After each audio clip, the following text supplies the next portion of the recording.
Hey guys, today I sort of want to do a little video that's a bit different from what I normally do or normally say and stuff. I want to talk about mental illness and mental health, which is basically the same thing, but I want to talk about that today because I just feel that not enough people know about mental illness and not enough people know what involves mental illness, or not involves, but what are the what accounts for mental illness. And I just want to tell you that today. It's a bit different from what I normally do, I know, but I just feel very strong about this one. So I hope you do too, and I hope you stick around for the video because it's pretty personal to me. So, what is mental illness? Mental illness affects how a person thinks, behaves, and interacts with other people. 1 in 5 Australians will suffer from mental illness or mental health in a given year. 1 in 4 will suffer from mental illness around the world. I'm not 100% sure. Don't quote me that one, but I did read it somewhere and that's what it said. Mental illness or mental health. Some of the mental health are anxiety, schizophrenia, bipolar, depression, anorexia, OCD, post-traumatic stress, and borderline personality disorder.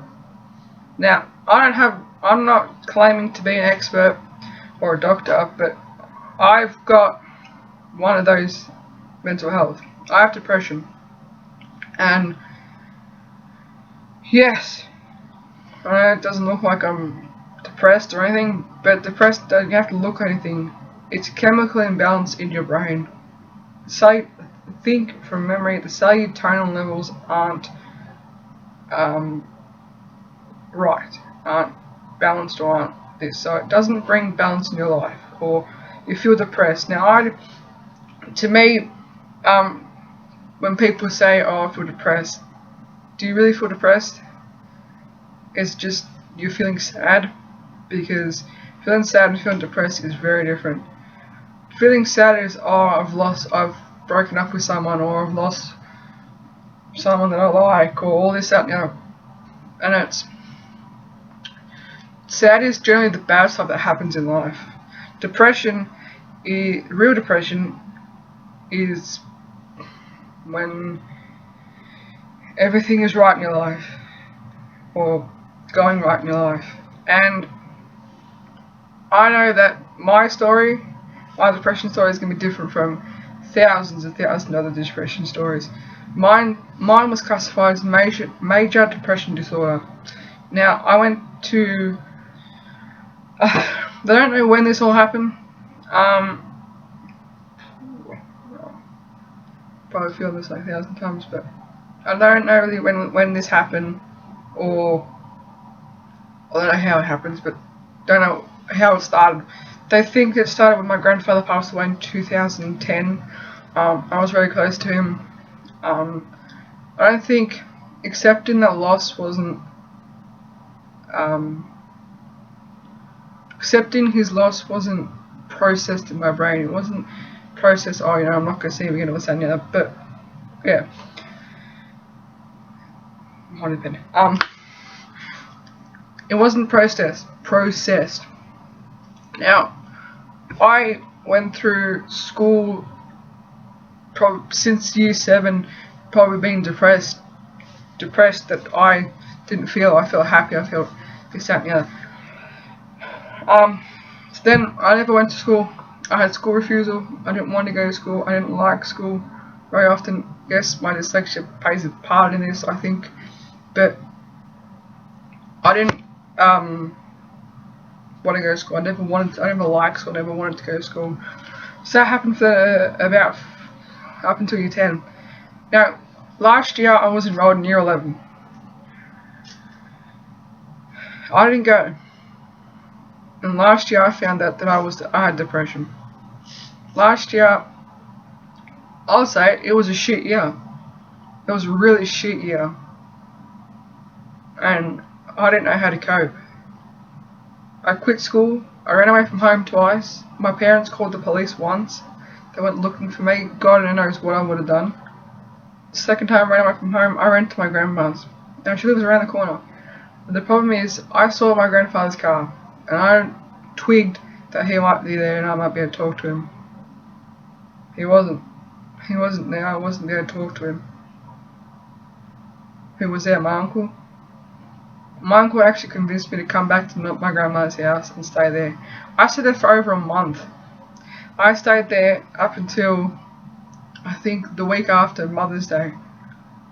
The week after Mother's Day. I was there for a month. My family didn't, my dad didn't see me, my brother didn't see me. The only person who saw him was my mum. And that was tough. That was when I found, that was when my mum said, we're not worry about school, not worry about school. Next year, which will be this year. Next year's New Year.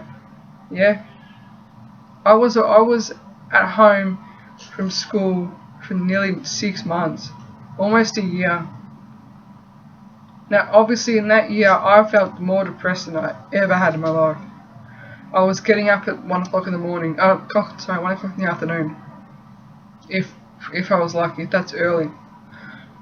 I would have no energy. I didn't want to do anything. I didn't want to go out. I never wanted to go out. The people I stayed home with, I stayed home and sat in my room, looking at 4 walls, doing absolutely nothing. Yeah, sure, I might have made videos or been happy, but I wasn't. I wasn't happy. I knew what was going on, and I needed help. I never mentioned to my mum that I wanted help. I know this video is going to be all about me, but this is my story. I want to tell it to people because I'm sick and tired of hiding it from people. And feeling embarrassed when my mum says to people she has depression. I feel embarrassed. I don't want to feel embarrassed anymore. Because I know there's thousands and thousands of people that are going through the same thing as I am. And if I know that someone's going like that, I want to help them. I was seeing a psychologist, for quite a long time. Sorry if you could hear some yelling. My brother's playing some Xbox. But I was seeing a psychologist for years. Probably 4 years. It's a long time, but yeah. And I had no energy. Yeah, I actually felt happy when I was going there because I could air my grievances out. Grievances. Yes, air my griefs out. I never said anything. There was a point at one time that I said to my mum, I need help. I want to get off this ride, and all you feel like is the world's spinning and you can't get off. I want help. So that next day we went to this psychologist, and my mum told her what happened. Her chat, and she said, "You're going to see a psychiatrist. You need some medication to balance it. Even if it's like my dad says, if it means you taking one tablet for the rest of your life to make you feel happy, do it. It's just one tablet. No one's going to know." Yeah. I would deny that I had depression. I would say, I'm not depressed, I'm fine, I'm happy, I'm fine, nothing's wrong. But I knew inside that that's not the case. I was sleeping until 1 o'clock in the afternoon. If that, 2 o'clock, 3 o'clock. I wouldn't get up. I had no energy to do anything. And that seriously frightened me.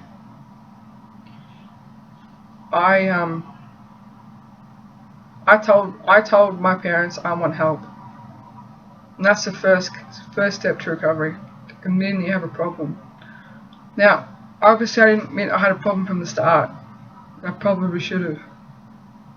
But I didn't know what to do. I was scared. Now I have a better understanding of what depression is and what mental health is. And I hope you do too. There's a quote that I found on the internet, I don't know who it's by, and it said, when we break an arm, everyone runs to sign the cast, but when we say we have depression, everyone runs the other way. And to me, that's what I feel. Everyone's running away because I'm depressed. So what?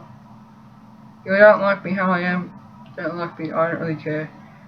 Because I said that this year is a year that I don't give a shit. I really don't. Sorry. So, on a lighter note, that was the end of the video. That went for about 10 minutes. I didn't mean that to go for 10 minutes, but I hope you have a better understanding of what mental illness and mental health is. I probably should say that I didn't want to make this video too long, but I did. I'm really sorry about that. But I do apologise for the swearing in this video. Sorry. But yeah. So subscribe if you haven't already. There will be. Actually, no. I might post this. No. Yes. I know I didn't make a video a couple weeks ago, but it didn't matter. Subscribe if you haven't already. Give it a big thumbs up. I hope you're doing well. And remember, stay awesome. See ya. Bye.